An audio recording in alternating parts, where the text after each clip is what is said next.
Assalamualaikum everyone. I hope you are fine. Welcome to Psychology with Muqaddas. This is another GDP solution. PSY 409 का GDP solution है. ये बहुत interesting statement है इसकी और जिसको हमने इसको एक्सप्लोर करना है और इसको देखना है. और ये बेसिकली ये सॉल्यूशन जो है वो आपने उसको कॉपी नहीं करना, बल्कि ये शेयर करने का पर्पज़ यही है कि आपको एक आइडिया जो है वो मिल जाए, आपको ओवरव्यू मिल जाए.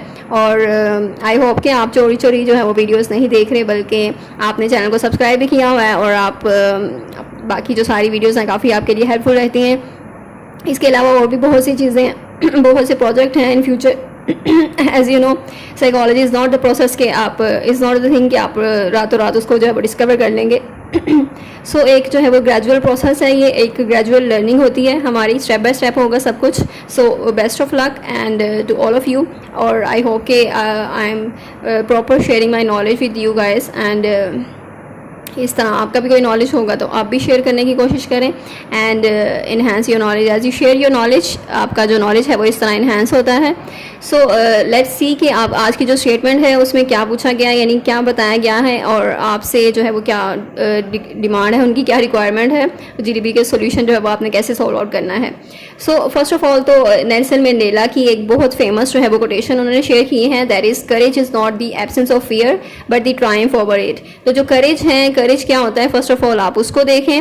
एंड जो करेज है आपकी जो मेंटल स्ट्रेंथ होती है, ठीक है, आपका जो मोरल स्ट्रेंथ है, मेंटल स्ट्रेंथ है कि आप किसी भी डिफ़िकल्टी को किस तरह से टैकल करते हैं, किस तरह से हैंडल करते हैं, आपके जो भी फियर्स आती हैं आपकी लाइफ में, आपकी जो डेस्टिनेशन में, आपके गोल्स में जो भी प्रॉब्लम्स आती हैं, आप उसको किस तरह से डील करते हैं. तो वो सारी चीज़ें एक करेज होता है, एक हिम्मत यानी कि हौसला है आपका, वो चीज़. और करेज जो है उन्होंने कहा है is not the absence of fear. Courage ये नहीं है कि आप में जो खौफ है वो नहीं होगा या फिर उसकी गैर मौजूदगी है, बल्कि द ट्रायम्फ ओवर इट, बल्कि उस पर फतह हासिल करना. यानी आपकी ऐसा नहीं हो सकता कि आपकी कोई डेस्टिनेशन है, आपने कोई गोल सेट किया हुआ है और उसके वे में कोई भी आपको डिफ़िकल्टी ना आए या फिर वो एक स्मूथ जो है वो वे हो और आप इजीली उस पर चल सकें. तो this is not the thing, बल्कि एक प्रॉब्लम्स आती हैं, अप्स एंड डाउन्स आते हैं आपकी जो भी गोल सेट किया होता है उसके वे में. सो एक ये चीज़ है कि जो खौफ है, यानी कि जो एक फियर है, वो एक नेचुरल फिनोमेना है. और फियर ये नहीं है कि आप, करेज आपका ये नहीं है कि आप उसको जो है वो आंखें बंद कर लें या उसको अवॉइड कर दें आप, या फिर उसको जो है वो आप समझते हैं कि गैर मौजूदगी का नाम है करेज. तो ऐसा नहीं है. करेज तो तभी आपका शो होगा जब आप उसको फेस करेंगे, जब अपनी फियर्स को आप फेस करेंगे, जब आप उसको हैंडल कर सकेंगे, या फिर जब आप उसको टैकल करना सीख सकेंगे. यानी कोई इस तरह की स्ट्रैटेजीज यूज़ करेंगे कि आपने उससे किस तरह आपने उसको ओवरकम करना है, किस तरह से उससे छुटकारा हासिल करना है कह लें, या फिर उससे बाहर आना है. तो ये सारी चीज़ें होती हैं. अब उन्होंने कहा है जो आप उससे एग्री करते हैं, डिसएग्री करते हैं, आपने उसको बताना है. और इसकी मतलब जो स्टेटमेंट है आप उससे किस हद तक एग्री करते हैं या डिसएग्री करते हैं, और उसके बाद आपने मतलब अपनी लॉजिकल पॉइंट्स बताने हैं और कुछ एक्सपीरियंसेस आप शेयर कर सकते हैं अपनी लाइफ के और किसी तरह भी इसको रिलेट कर सकते हैं. सो यहाँ पर यानी इसकी मेन जो चीज़ है वो अंडरस्टैंडिंग आपको हो जाए तो that is well and good. और आप उससे जो है वो आपकी जो जीडीपी के सॉल्यूशन है वो हाफ डन हो जाएगा. यानी आपको अंडरस्टैंडिंग हो गई तो दिस मीन्स कि वो हाफ डन है. उसके बाद बाकी जो है वो आपने उसको ऑर्गेनाइज करना होता है. जस्ट यानी जो भी एक आइडियाज़ आपके माइंड में हैं, आपने जस्ट उसको स्ट्रक्चर जो है वो एक करना है, उसको सिस्टमैटिक वे में करना है, ऑर्गेनाइज करना है, उसको प्रॉपर जो है वो एक प्रॉपर वे में लेकर आना है ताकि उसकी जो प्रेजेंटेशन है वो अच्छी हो जाए. तो उसकी बाकी का हाफ जो काम है वो आपकी प्रेजेंटेशन ही होती है. तो इन्होंने कहा है कि करेज जो है वो क्या है, courage does not mean being free from fear. Courage का ये मतलब नहीं है कि आपके पास कोई डर नहीं होगा या फिर आप किसी किस्म के खौफ से भी आज़ाद हैं, कोई भी फियर नहीं है आपको, ठीक है, बट रादर ओवरकमिंग इट. लेकिन इसको आपने ओवरकम करना है, ठीक है. यानी फियर जो है वो फियर से आपने अवॉइड नहीं करना, बल्कि उसको ओवरकम करना है, उसको फेस करना है और उस पर कोई एक्शन लेने हैं डिस्पाइट फीलिंग अफ्रेड. अब बावजूद इसके कि आप खौफजदा हो गए हैं, ठीक है, उस डर की वजह से. ये एक नेचुरल कंडीशन होती है है। This is not the case कि आपके फियर होगा कोई और आप जो है वो अफ्रेड नहीं होंगे, बल्कि दिस इज़ नेचुरल, ये होता है। अगर कोई भी परेशानी आती है, टेंशन आती है, यानी फियर होता है, तो आप जो सर्कमस्टांसेस इस तरह के होते हैं, एडवर्सिटीज़ होती हैं, ट्रेजिडीज़ होती हैं, तो फियर जो है वो नेचुरल एक चीज़ है और वो सबको ही फेस करना पड़ता है। और सबको यानी सबका जो है वो एक अलग से तरीका है फेस करने का, लेकिन नेल्सन मंडेला ने इसको बहुत अच्छे से डिस्क्राइब किया है कि करेज तो जो आपका है ना वो तभी शो होगा जब आप फियर को ओवरकम करेंगे, फियर जो है वो उस पर फतह हासिल करेंगे, उस पर कामयाबी हासिल करेंगे, उसको आप टैकल करना, डील करना सीख लेंगे। सो ये आपके कुछ स्किल्स हैं, यानी आपको सीखने पड़ेंगे थ्रू आउट द लाइफ, जो आपको हेल्प आउट करेंगे। और इसमें आप डिफरेंट पॉइंट्स जो हैं वो इसको बनाकर इसको एक्सप्लेन कर सकते हैं। 5 मार्क्स की अगर जीडीपी है सपोज, तो आप उसको 5 जो है पॉइंट्स में इसको करके आप उसको एलेबोरेट कर सकते हैं, आप उसको डिस्क्राइब कर सकते हैं अच्छे तरीके से।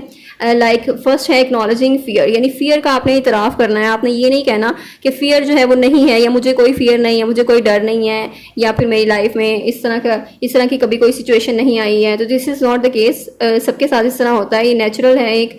तो फियर जो है वो नेचुरल ह्यूमन इमोशन है और सब लोग ही इसको एक्सपीरियंस करते हैं। एंड आपकी मतलब कभी भी लाइफ में आपने इसको एक्सपीरियंस किया होगा, ये कॉमन रिएक्शन है जब भी आप किसी ऐसी सिचुएशन को फेस करते हैं जो कि बहुत चैलेंजिंग सिचुएशन हो, जो कि आपने सोची ना हो लेकिन वो आपके साथ हो जाए, और कोई अनसर्टन सी सिचुएशन हो और जिस पे आपको यकीन ना आए, यानी आपने उस तरह की चीज़ सोची नहीं थी और वो आपके साथ हो जाए, तो वो एक कंडीशन जो है वो एक्नॉलेजिंग फियर, यानी आपने तब उसका इतराफ़ कर लेना है, आपने मान लेना है, उसको एक्सेप्ट कर लेना है कि यस कि मुझे जो है वो मैं फियरफुल था या अफ्रेड थी। सो ये नेक्स्ट है कि आपका करेजियस एक्शन, आपने उसको फिर ओवरकम करने के लिए कुछ इस तरह के एक्शंस लेने हैं जो कि आपको हेल्प आउट करें उससे डील करने में। सो मंडेला ने यहाँ पे एम्फेसाइज किया है कि करेज जो है वो ये नहीं है कि डर को हम एलिमिनेट कर दें, डर को ख़त्म कर दें हमेशा के लिए। दिस इज़ नॉट पॉसिबल, ये तो मुमकिन ही नहीं है ना। But rather finding the strength within oneself to face it, बल्कि आपने अपने आप पे स्ट्रेंथ फाइंड करनी है कि आप उसके साथ उसको फेस कर सकें, हेड ऑन फेस कर सकें, ठीक है। और फिर फॉरवर्ड मूव करें एंड यानी आप अफ्रेड भी हैं, फियरफुल भी हैं, लेकिन उसके बावजूद आपने उसको हेड ऑन फेस करना है और मूव ऑन करना है। So it is the ability to take action, यानी आपने कोई उस पर एक्शन लेने हैं और अपने चॉइसेस करनी है इस तरह की जो कि आपके वैल्यूज़ और अपने गोल्स को सपोर्ट कर रही हों, even in the face of fear, यानी अभी भी फियर है, एडवर्सिटी है, तो ये चीज़ें यानी आपको पीछे लेकर जा रही होंगी, लेकिन आपने क्या करना है, आपने यहाँ पे करेज अपना शो करना है। और यही करेज है कि आपने उसको डील करना है, किस तरह डील करना है, किस तरह से हैंडल करना है, किस तरह से ट्रायम्फ ओवर इट, यानी आपने किस तरह से उसको उस पर फतह हासिल करनी है, उसको ओवरकम किस तरह से करना है। सो ये that is the real courage. Next है ट्रायम्फ ओवर फियर, यानी वही आपने उसको उस पर फतह कैसे हासिल करनी है, उस पर कामयाबी कैसे हासिल करनी है। और यहीं पे जो है वो आपका करेज जो है वो लाई करता है, जो ट्रू करेज है आपका यहीं पर लाई करता है, यहीं पर शो होता है कि आपने उसके ऊपर जो है वो उस पर फतह हासिल कर ली है। और इसका मतलब ये नहीं है कि आप उसको डर को अलाउ कर रहे हैं कि वो आपको कंट्रोल करे या पैरालाइज कर दे, बट इसका मतलब ये है कि आप उसमें कोई डिटर्मिनेशन, मुस्तकिल मिजाजी फाइंड आउट करें, रेजिलियंस फाइंड आउट करें। रेजिलियंस भी एक स्किल है जो हमें विद टाइम डेवलप करना पड़ता है अपने आप में, ताकि हम जो भी हमारी लाइफ की प्रॉब्लम्स होती हैं उससे डील करना, उससे टैकल करना सीख लें। और रेजिलियंस ये होती है, रेजिलियंस एक स्किल है, यानी आपको उस पर एफर्ट करनी होगी तभी आप उसको डेवलप कर सकते हैं। और वो स्किल जो है वो इस तरह से होती है कि आप जो है वो जो भी लाइफ में प्रॉब्लम्स आती हैं या फिर ट्रेजेडीज़, एडवर्सिटीज़ होती हैं, उससे किस तरह से आपने डील करना है, आपने स्ट्रेस को किस तरह से हैंडल करना है, आपने किस तरह से मैनेज करना है सब कुछ, आपने अपनी मेंटल हेल्थ को किस तरह से स्टेबल रखना है। तो वो सारे जो है वो आप चीज़ें सीखते हैं, रेजिलियंस आप सीखते हैं कि किस तरह से आपने अपनी लाइफ को जो है वो स्टेबल रखना है, और किस तरह से आप जो डिफ़िकल्ट कंडीशंस होती हैं, जो टफ़ टाइम होता है, उसमें किस तरह से अपने आप को आपने मैनेज करना है, स्टेबल रखना है, पॉजिटिव सोचना है और पॉजिटिव एक्शंस लेने हैं। तो दैट इज़ रेजिलियंस। और इनर स्ट्रेंथ जो है आपकी कि आप कन्फ्रंट कर सकें, आप ओवरकम कर सकें, यानी आपने फियर को फेस करना है, उसको ओवरकम करना है। तो दैट इज़ द रियल करेज। फिर ग्रोथ है, ट्रांसफॉर्मेशन है, और ग्रोथ भी यही है कि आपका माइंडसेट जो है वो ग्रोथ माइंडसेट होना चाहिए इंस्टेड ऑफ द प्रॉब्लम्स। यानी आपकी लाइफ में बहुत सी प्रॉब्लम्स हैं लेकिन फिर भी आप पॉजिटिव पे फोकस कर रहे हैं, आपका माइंडसेट पॉजिटिव है, आप पॉजिटिव फ्यूचर जो है वो आप पॉजिटिव, आपके पास होप है उसके रिलेटेड और आप अच्छा सोच रहे हैं। सो ये है कि ग्रोथ एंड ट्रांसफॉर्मेशन, कि जब आप फियर पे जो है वो ओवरकम कर लेते हैं तभी आप ग्रो करते हैं।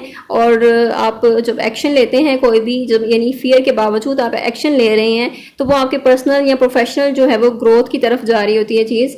और आपका जो कंफर्ट जोन है उसको भी एक्सपेंड करता है, और आपके जो है वो अपॉर्चुनिटीज़ के डोर्स जो है वो ओपन होते हैं काफ़ी। आपके एक्सपीरियंसेस, नए एक्सपीरियंसेस के, अपॉर्चुनिटीज़ के डोर्स जो हैं वो ओपन होंगे। सो ये है, ग्रोथ माइंडसेट होना चाहिए, ट्रांसफॉर्मेशन होनी चाहिए आपकी। ट्रांसफॉर्मेशन मींस आपको हर दिन जो है वो अपने आप को इम्प्रूव करना चाहिए, ना कि आप जो अपने ओल्ड हैं वो उसी को आप बार बार सोचते रहें, बल्कि जो भी आप में फ्लॉज हैं आप उसको बेटर करने की कोशिश करें, और उसको जो है वो ठीक कर लें, अपनी इस्लाह कर लें और इम्प्रूव करते रहें अपने आप को डे बाय डे।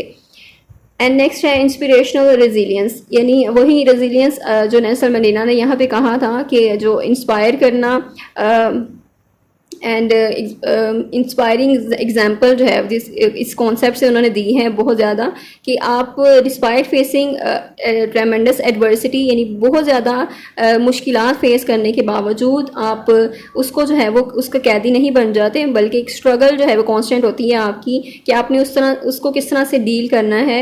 और यहाँ पर आप डेमोन्स्ट्रेट करते हैं बहुत ज़्यादा करेज को, और इस तरह मतलब अपने फियर को फेस करते हैं, और यानी इक्वालिटी, फ्रीडम के लिए, जस्टिस के लिए आप एफर्ट करते हैं। तो ये सारी चीज़ें यहाँ पर उन्होंने बताई हैं कि ये हमारे लिए कितनी इंस्पिरेशनल हो सकती है ये कोटेशन, कि करेज जो है वो किस तरह से, करेज क्या होता है, जो रियल करेज वो क्या है, ठीक है, वो फियर ऑफ एब्सेंस नहीं है, बल्कि वो ट्रायम्फ ओवर इट है, यानी आपने उसका जो है वो किस तरह से मुकाबला करना है, किस तरह से उसको फेस करना है।